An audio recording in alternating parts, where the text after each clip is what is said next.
The gunshot echoed through the valley as Lillian Montgomery watched her husband's body crumple to the ground, blood seeping into the parched New Mexico soil. The year was 1878, and in that moment, her world ended, or so she thought. Lillian screamed until her voice gave out, her knuckles white around the rifle she'd grabbed too late. The outlaws who had ambushed their small homestead were already riding away, kicking up dust clouds that seemed to mock her grief. Thomas Montgomery had been a good man, a fair rancher, and for 5 years her partner in building something from nothing in this harsh territory. Now she was alone. The following days passed in a haze. Neighbors from miles around came to help bury Thomas on the hill overlooking the homestead. They brought food, offered condolences, and quietly discussed among themselves what would become of the young widow. At 26, Lillian was still youthful, but the hard lines of determination had already been etched into her face from years of frontier living. "You ought to sell the place, Mrs. Peterson suggested gently, her weathered hands patting Lillian's. "Go back east to your folks. This is no place for a woman alone." Lillian didn't respond. She hadn't spoken a word since the funeral. One by one, the well-meaning neighbors departed, returning to their own struggles against the unforgiving land. Their parting words all carried the same sentiment. She couldn't possibly manage the ranch alone. Perhaps they were right. The Montgomery Ranch wasn't large, 60 acres with a modest herd of cattle, 2 workhorses, some chickens, and a vegetable garden that needed constant attention to survive the arid climate. Thomas had handled the cattle and most of the heavy work. Lillian had managed the household, the garden, and helped with the lighter ranch chores. It had been a perfect partnership. Now the tasks loomed insurmountable. The cattle needed moving to fresh pasture. The roof leaked in the corner of the barn. The garden was wilting in the summer heat. But Lillian couldn't summon the will to care. She sat in her rocking chair on the porch, staring at the horizon where the mountains met the sky, silent as the grave that held her husband. 3 weeks after the funeral, Wade Calloway rode up to the Montgomery homestead. Unlike the other visitors, he didn't come with food or sympathy. He came with his worn leather gloves tucked into his belt and his sleeves already rolled up. Wade was new to the area, having drifted in from Colorado the previous spring. He'd taken work at the Drummond Ranch 10 miles north, earning a reputation as a skilled horseman and a man of few words. He'd met Thomas once or twice in town, but had never been to the Montgomery place before.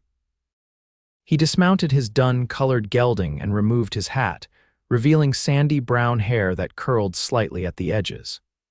His face was tanned and weathered from years under the sun, with lines around his eyes that deepened when he squinted against the light. At 32, Wade had the look of a man who'd seen more than his share of hardship. "Mrs. Montgomery," he called, standing respectfully at the base of the porch steps. Lillian turned her head slightly, acknowledging his presence but offering nothing more.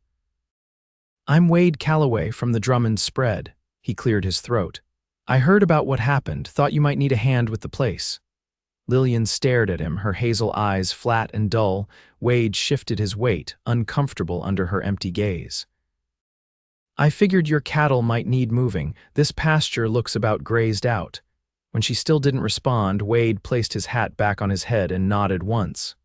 "I'll see to it then. Won't take but the afternoon." Without waiting for permission that wasn't forthcoming, Wade returned to his horse and rode toward the cattle gathered near the dry creek bed. For the next several hours, he worked steadily, moving the small herd to the north pasture where the grass was still green along the base of the hills. He repaired the broken section of fence he discovered along the way, using materials he found in the barn. As the sun began to set, casting long shadows across the valley, Wade returned to the house. Lillian hadn't moved from her chair. "Cattle are settled in the north pasture," he reported. "Fix that break in the fence line, too. Your chickens need feed, and that garden could use watering." Lillian's hands remained folded in her lap, her wedding ring catching the last rays of sunlight. Wade studied her for a long moment. He'd seen grief before, had felt its crushing weight himself when his younger brother was killed in a mining accident years before. He recognized the hollow look in her eyes, the stillness that came from a pain too deep for movement. "I'll be back tomorrow," he said finally, mounting his horse.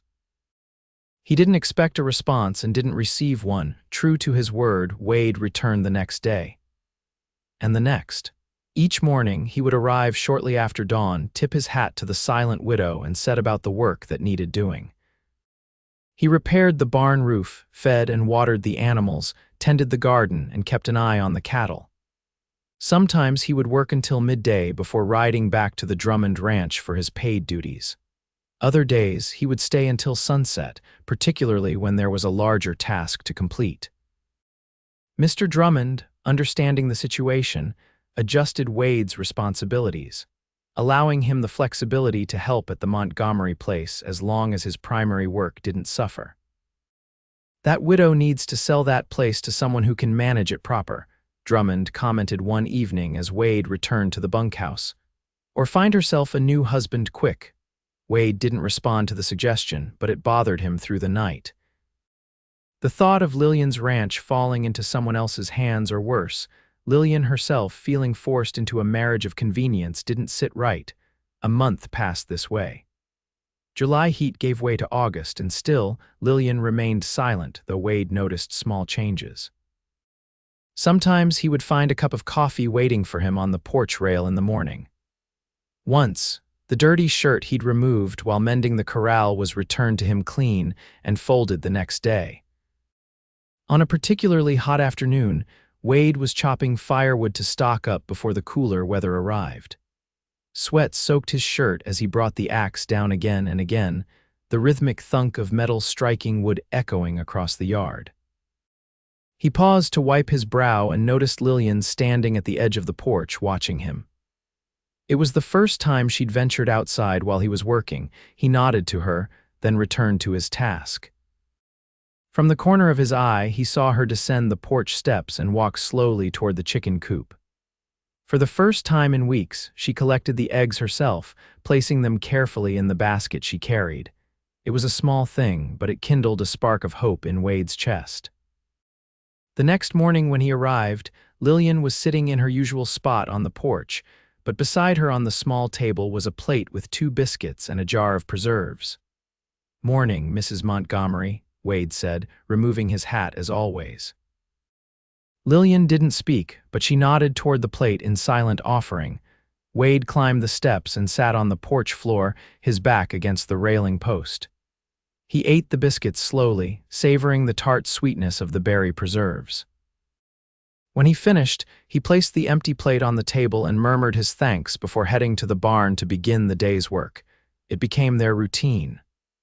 Each morning, Lillian would have something waiting for him: biscuits, cornbread, occasionally eggs when the chickens were laying well. Wade would eat in companionable silence, then set about his tasks. Though she still didn't speak, Lillian began to move around the homestead more, gradually resuming some of her chores. She fed the chickens regularly now, and the garden showed signs of her attention. One evening in late August, a violent thunderstorm swept through the valley. Wade had stayed later than usual, concerned about the weather and the effect it might have on the cattle. The rain started suddenly, sheets of water driven by fierce winds that bent the trees and rattled the windows of the small house. "Best stay until it passes," Lillian said. The sound of her voice, unused for so long, startled Wade more than the crack of thunder that followed. It was rough from disuse, barely audible above the storm, but unmistakable. He nodded, unable to find words of his own in his surprise. Lillian lit the lamp and moved to the stove, where a pot of stew had been simmering. She filled 2 bowls and placed them on the small table, then cut thick slices of bread. "Sit," she said, gesturing to the chair across from hers. Wade removed his hat and hung it on a peg by the door, then took the offered seat. They ate in silence as rain pounded against the roof and lightning illuminated the windows. The stew was good-hearty with vegetables from the garden and meat that Wade recognized as rabbit, likely from the snares he'd set the previous week. After they finished eating, Lillian cleared the bowls. She poured 2 cups of coffee and returned to the table, placing one before Wade. Why? She asked simply. Wade looked up, meeting her eyes directly for perhaps the first time. Why what, Mrs. Montgomery? Why did you come? Why do you keep coming back? Her voice gained strength with use. You don't owe us anything. Wade considered his answer carefully, turning the coffee cup between his hands. Seemed like the right thing to do. You've done more than right by us by me, Lillian said. You've kept this place running when I couldn't, Wade shrugged. Sometimes a person needs time to find their way back from loss. I figured the least I could do was make sure you had something to come back to. Lillian studied him, really looked at him, as if seeing him clearly for the first time. You've known loss. It wasn't a question, but Wade nodded anyway. My brother, 7 years ago, mining accident in Colorado. I'm sorry, she said softly, as am I for your husband. Another crack of thunder shook the house, and the lamp flickered. Outside, the wind howled around the corners of the building. I haven't thanked you, Lillian said after a moment. I should have. No need for thanks, Mrs. Montgomery. Lillian, she corrected him. After all you've done, you should call me Lillian, Wade nodded. Lillian then. They finished their coffee as the storm raged on. When it became clear the weather wouldn't let up soon, Lillian showed Wade to the small room off the kitchen that served as storage and occasional guest quarters. You can't ride back in this, she said practically. The creek will be over its banks by now. Wade wanted to refuse, to insist on returning to the Drummond Ranch, but he knew she was right. The creek crossing would be dangerous, if not impossible, in the darkness and flood conditions. I appreciate it, he said, removing his boots and placing them by the door. I'll be gone at first light. Lillian nodded and retreated to her own room across the small house. Wade lay on the narrow cot, listening to the storm gradually subside through the night. He thought about the sound of Lillian's voice, how it had felt to hear her speak after so many silent weeks. He wondered what it meant that she was emerging from her grief and what would happen next. In the morning, Wade woke to the smell of coffee and bacon. He pulled on his boots and stepped into the main room to find Lillian at the stove, her hair pulled back in a simple knot at the nape of her neck. She wore a faded blue dress, the first time he'd seen her in anything other than the black mourning clothes she'd worn since Thomas's death. Creek's still high, she said without turning around, but the bridge is holding. You can make it back after breakfast. Thank you, Wade said, pouring himself a cup of coffee. They ate breakfast together, and though Lillian didn't speak much, the silence between them had changed. It was no longer heavy with unspoken grief, but comfortable, almost companionable. After breakfast, Wade saddled his horse and prepared to leave. Lillian followed him out to the yard.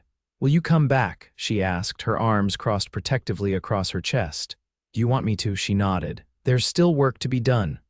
Then I'll be here, Wade promised. The change in Lillian was gradual but steady after that day. Each morning when Wade arrived, she would greet him with a few words and often a cup of coffee. They would discuss the tasks for the day, and increasingly, Lillian would join in the work herself. Her hands, once soft from her life before the frontier, had grown calloused and strong during her years on the ranch, and now they remembered their purpose. Together, they prepared for the coming winter. They repaired the chicken coop and reinforced the barn against the cold winds that would soon sweep down from the mountains.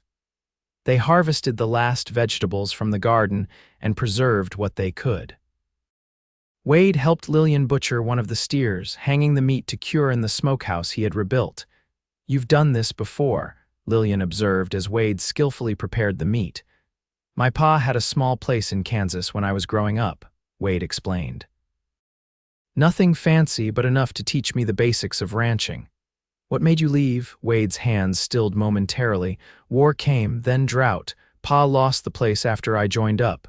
You fought for the Union, Lillian asked. Wade nodded. Last year of the war. Barely saw any action before it was over, thankful to say. He resumed his work.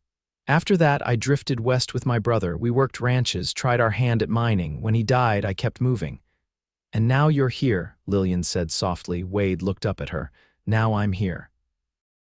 As September gave way to October, the relationship between them evolved. Wade still came every day, but now he stayed for dinner most evenings before riding back to the Drummond Ranch. They talked more freely about the ranch, about the town, occasionally about their pasts. Wade learned that Lillian had come west from Pennsylvania with her family as a girl, that she'd met Thomas when she was 20 and married him within months. They'd built the ranch together from nothing, surviving droughts and harsh winters and the constant challenges of frontier life. Lillian discovered that Wade had fought in the war despite his youth, that he'd tried his hand at various trades before settling into ranch work, that he could read and write better than most men of his station, thanks to a mother who had been a schoolteacher before her marriage. One crisp October afternoon, Lillian was helping Wade repair the corral fence when she suddenly stopped, looking toward the distant hills. "Thomas and I used to ride up there," she said, pointing to a ridge crowned with pine trees. "There's a meadow on the other side with wildflowers in the spring." It was the first time she'd mentioned Thomas by name to Wade, and he wasn't sure how to respond. "We could ride up there sometime," he offered cautiously, "if you'd like to." Lillian considered this, then shook her head. "Not yet, but maybe someday," Wade nodded, understanding. Some memories were still too painful to revisit. That evening, as they sat at the table eating the rabbit stew Lillian had prepared, she surprised him with a question.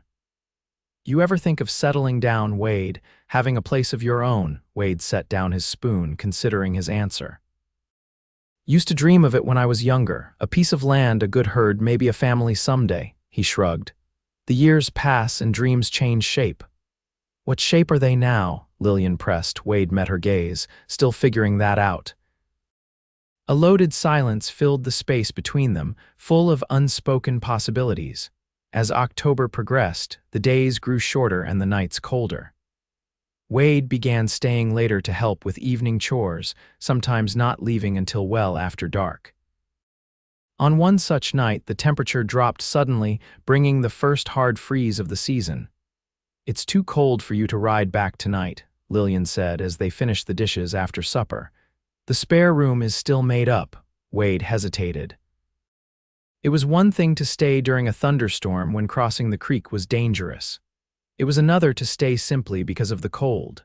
"People will talk," he said carefully. "People already talk," Lillian replied with a small, sad smile. "They've been talking since you started coming here." "All the more reason I should go." "Since when does Wade Calloway care what people say?" Lillian challenged, a spark of the spirit that had been gradually returning over the past months. Wade couldn't help but smile. "Fair point, but I care what they say about you." Lillian's expression softened. "I appreciate that, but I'm a widow, not a young girl, and you're a respected ranch hand, not some drifter." She paused. "Besides, it's practical. You need to be back early to help with the windmill, and it's a long ride in the dark." In the end, Wade stayed, though he was careful to be on his way before first light the next morning. He didn't want to create any more gossip than necessary for Lillian's sake.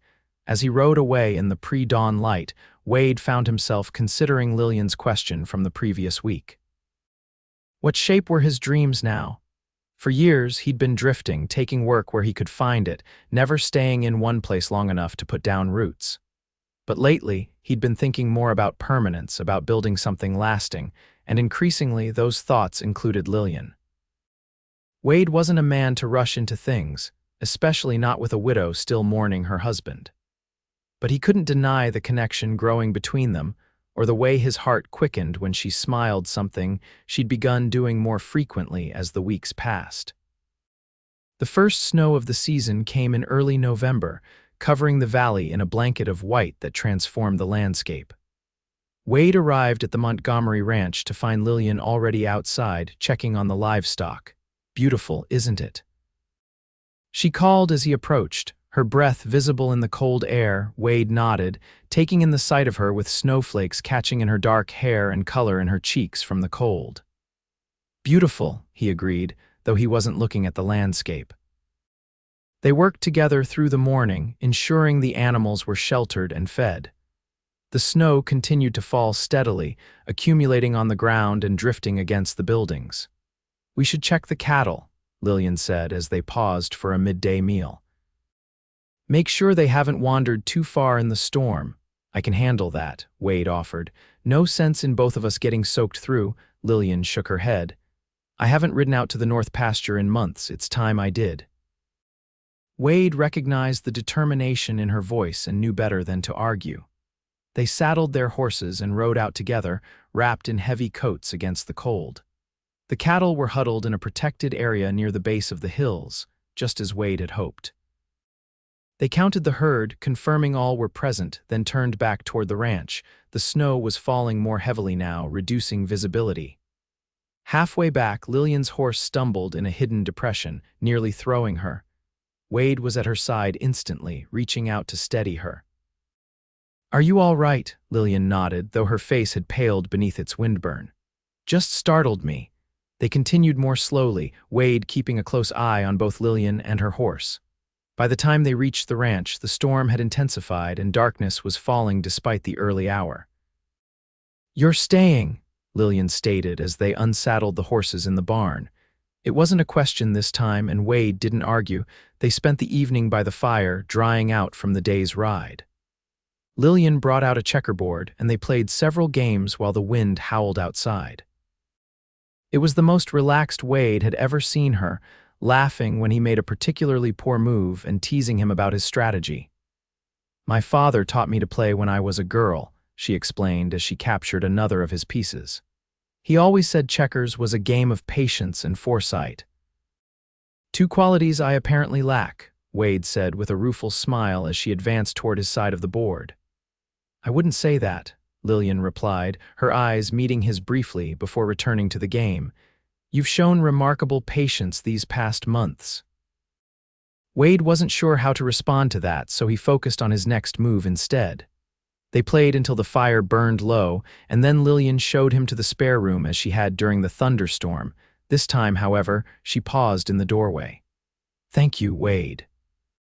Not just for today, but for everything." "No need for thanks," he said, as he always did. "There is, though." Lillian hesitated, then stepped forward and placed a hand on his arm.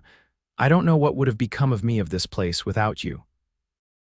The touch of her hand, warm through the fabric of his shirt, sent a jolt through Wade that he tried not to show.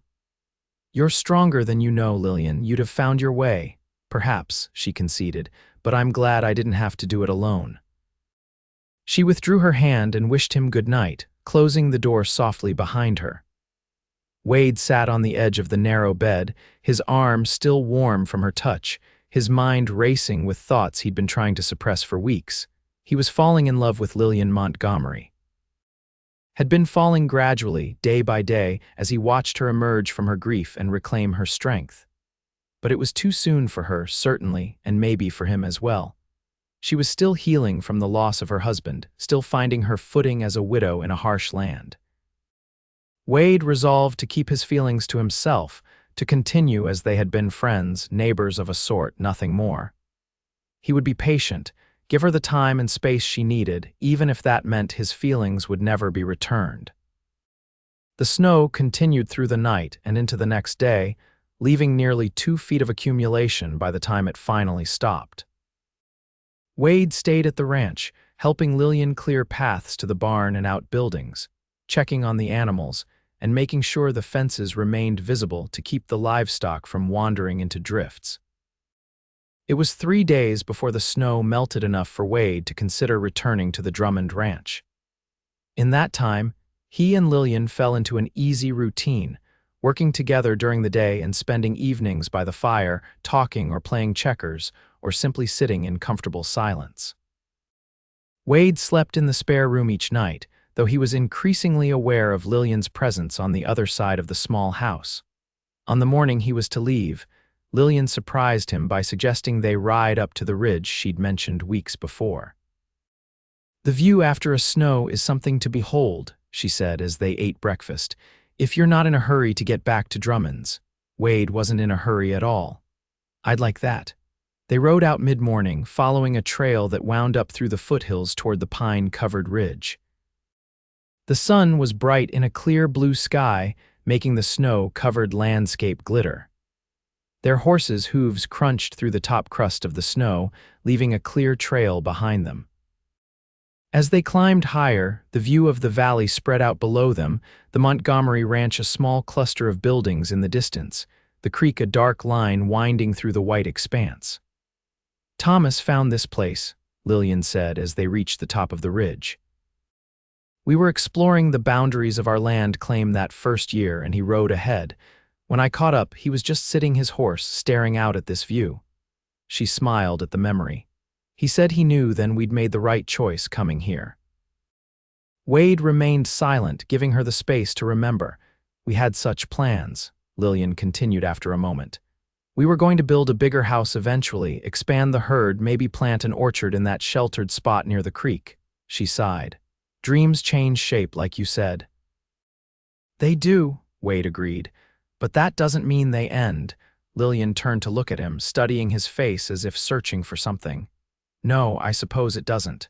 They rode along the ridge until they came to the meadow Lillian had mentioned. Though covered in snow now, Wade could imagine it in spring, dotted with wildflowers.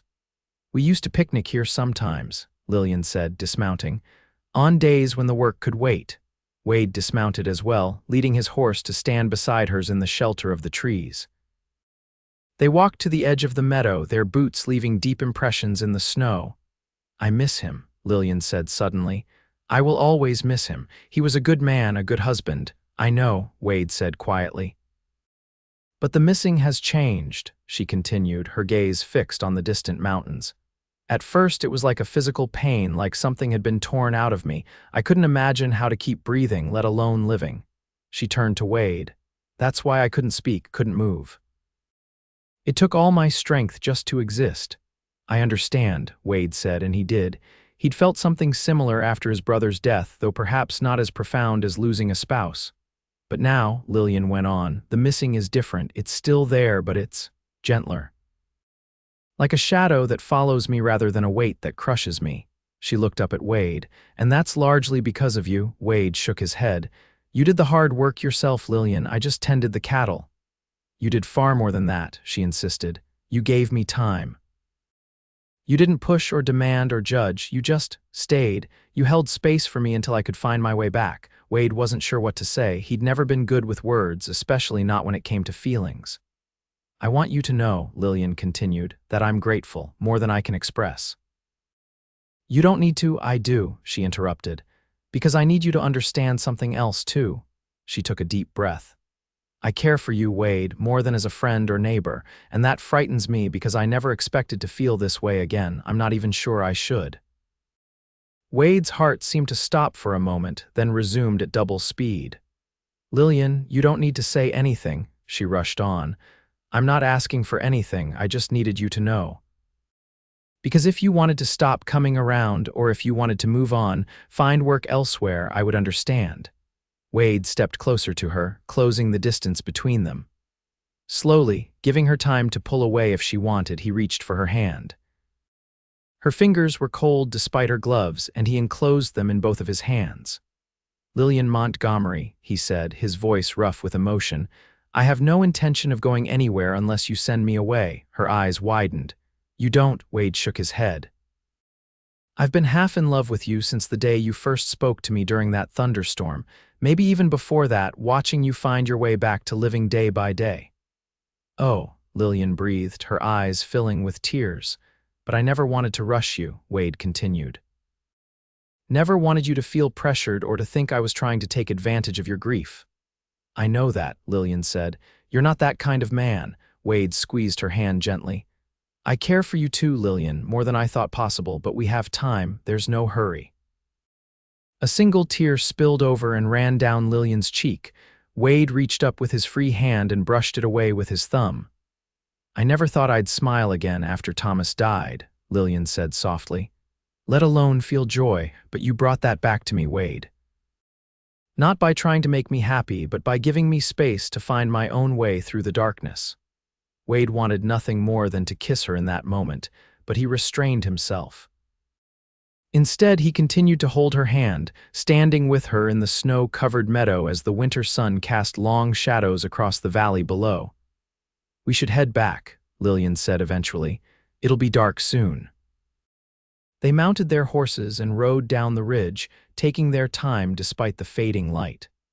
The temperature dropped as the sun sank toward the horizon, and by the time they reached the ranch, stars were beginning to appear in the darkening sky. As they unsaddled the horses in the warm barn, Lillian turned to Wade. "Stay tonight," she said. "Please?" Wade nodded, understanding that she meant more than just until morning. That night they sat closer together by the fire than they had before.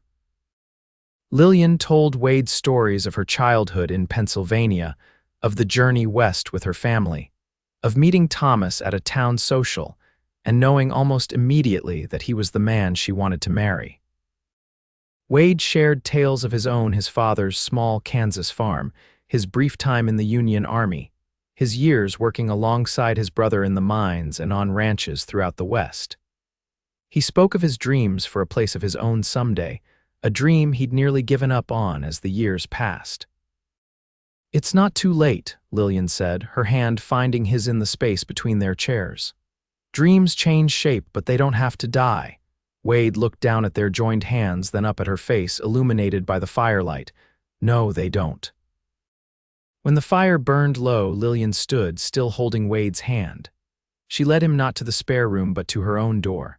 There she paused. "I'm not ready for everything," she said hesitantly, "but I don't want to be alone tonight." "We have time," Wade reminded her, raising her hand to his lips and placing a gentle kiss on her knuckles. "All the time we need." That night they lay together in Lillian's bed, fully clothed, Wade's arm around her waist as she nestled against his chest. It was the first time since Thomas's death that Lillian had not slept alone, and she found comfort in Wade's solid presence, in the steady rhythm of his breathing and the warmth of his body next to hers. For Wade, holding Lillian through the night was more than enough. It was a promise of possibilities, of a future he had begun to imagine but had barely dared to hope for. In the morning, Wade didn't leave at dawn as he had before. Instead, they had breakfast together, then set about the day's chores side by side. It became their new routine. Wade would return to the Drummond Ranch for a few days to fulfill his obligations there, then come back to the Montgomery place, staying for days at a time. As November turned to December, their relationship deepened. The first time Wade kissed Lillian was on a cold evening as they stood on the porch watching the sunset. It was a gentle kiss, tentative at first, then growing in confidence as Lillian responded, her arms sliding around his neck. "I've been wanting to do that for weeks," Wade admitted when they finally parted. Lillian smiled up at him, her eyes bright in the fading light. "What took you so long, Cowboy?" Wade laughed, the sound carrying across the quiet landscape. "Waiting for the right moment, I suppose." "This was the right moment," Lillian assured him, rising on her toes to kiss him again. As Christmas approached, Wade had a decision to make. His arrangement with the Drummond Ranch had always been temporary, and Mr. Drummond had been hinting that he needed a full-time hand who could be relied upon to be present every day. "I understand if you need to move on," Drummond said as he paid Wade for the month's work. "You've got interests elsewhere now," Wade nodded, knowing that news of his relationship with Lillian had spread throughout the area. "I appreciate your understanding, sir." "She's a fine woman," Drummond added. "Thomas Montgomery was a good man, too. It's a solid piece of land they built up." "Yes, sir, it is. You planning to stay on in these parts, then?" Wade considered the question carefully. "If I'm welcome, yes." Drummond clapped him on the shoulder.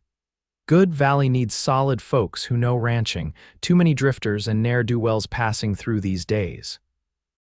Wade rode to Lillian's ranch that evening with a lightness in his heart that had been absent for years. He found her in the barn, checking on a heifer that was due to calve in the spring. "Everything all right at Drummond's?" she asked, straightening up as he entered. Wade nodded. "Just fine." "Though I'm no longer employed there," Lillian's brow furrowed with concern. "He let you go." "More of a mutual decision," Wade explained. "He needs someone who can be there full-time, and I've been otherwise occupied." He smiled at her, and after a moment, understanding dawned in her eyes. "I see," she said, brushing hay from her skirts. "And what will you do now?" Wade stepped closer, taking both her hands in his. "That depends on you, Lillian, on me. I love you," Wade said simply. "I think I've loved you since that first day you spoke to me during the storm, maybe even before. I know it might seem too soon." "It's not too soon," Lillian interrupted, squeezing his hands. "Not for me. I love you too, Wade." Relief and joy washed through him at her words. Then I'd like to stay if you'll have me, not just as a hired hand or a neighbor, but as more. Are you asking to court me properly, Wade Calloway? Lillian's lips curved in a smile that reached her eyes, making them crinkle at the corners. I'm asking if you'd consider becoming my wife, Wade said, the words coming out in a rush. Not right away, we can take our time, do things properly, but I want a life with you, Lillian. I want to help you build this ranch into what you and Thomas dreamed it could be. I want to wake up beside you every morning and fall asleep next to you every night. Tears filled Lillian's eyes, but they were accompanied by the brightest smile Wade had ever seen on her face. Yes, she said, her voice clear and certain. Yes, I'll marry you, Wade. Wade pulled her into his arms, lifting her off her feet in his joy. Her laughter echoed in the barn, startling the horses and causing the heifer to look up in surprise. They were married in the spring, when the meadow on the ridge was blooming with wildflowers just as Lillian had described. The ceremony was small, just a few neighbors, the circuit preacher, and Mr. Drummond, who had become something of a friend to them both. Wade moved his few possessions into the ranch house that had become more of a home to him than any place since his childhood. Together, he and Lillian worked the land, expanding the herd gradually, repairing and improving the buildings, even planting the orchard near the creek that had been part of Thomas's original vision. Lillian never forgot Thomas, how could she? He had been her first love, the man with whom she had built the foundation of the life she now lived.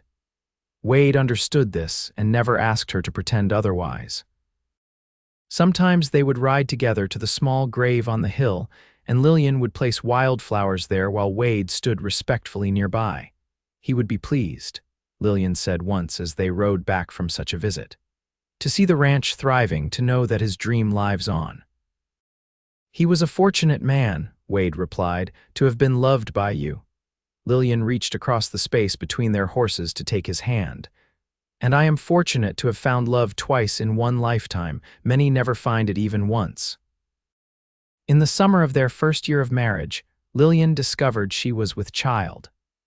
The news filled both of them with a mix of joy and trepidation. Childbirth on the frontier was always risky, and Lillian was no longer in the first blush of youth.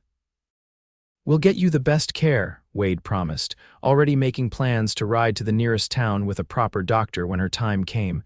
Everything will be fine. Lillian placed his hand on her still flat stomach. I believe it will. This child will be born of love, with a father who will move mountains to protect us both. As Lillian's pregnancy progressed, Wade took on more of the ranch work, insisting that she rest and take care of herself. But Lillian was not one to sit idle, and she continued to manage the household and garden, simply adapting her tasks as her body changed. Their daughter was born on a clear winter morning, with the sun just cresting the eastern hills. The labor was long but uncomplicated, with the town doctor arriving in time to oversee the final hours. When Wade was finally allowed into the bedroom, he found Lillian propped up against the pillows, a small bundle cradled in her arms. Meet your daughter, Lillian said, her face tired but radiant with happiness. Wade sat carefully on the edge of the bed, staring in wonder at the tiny, perfect face peeking out from the blankets. She's beautiful, he whispered, reaching out to touch the downy hair that already showed signs of being the same rich brown as her mother's. I thought we might call her Hope, Lillian suggested, because that's what you gave me when I thought all hope was lost. Wade's throat tightened with emotion. Hope Calloway, he said, testing the name. It's perfect. Lillian shifted slightly, making room for Wade to sit beside her on the bed. He put his arm around her shoulders, and together they marveled at the new life they had created. I never thought I'd have this, Wade admitted, his voice rough. A home, a family, a purpose. Nor did I after Thomas died, Lillian replied. I thought that part of my life was over. She looked up at him, her eyes shining. But you taught me that life goes on, that joy can follow sorrow, that broken hearts can heal and love again. Wade pressed a kiss to her forehead, then to the top of their daughter's head. And you taught me that sometimes, when you stay long enough, when you hold someone's hand through their darkest moments, something beautiful can grow from the silence. Hope made a small sound, her tiny hand escaping the blanket to wave in the air. Wade offered his finger and she grasped it with surprising strength. "She's going to be as strong as her mother," he predicted. "And as kind as her father," Lillian added. Outside the window, snow began to fall, large flakes drifting lazily past the glass. Inside, the small family huddled together in the warmth, their future spreading before them like the valley below the ridge, full of challenges, certainly, but also full of beauty and possibility. Years later, when Hope was joined by a brother they named Thomas Wade, and later a sister they called Grace, Lillian would sometimes tell the story of how her second chance at happiness began with a silent widow and a patient cowboy who held her hand through the longest silence of her life, and stayed until she smiled again.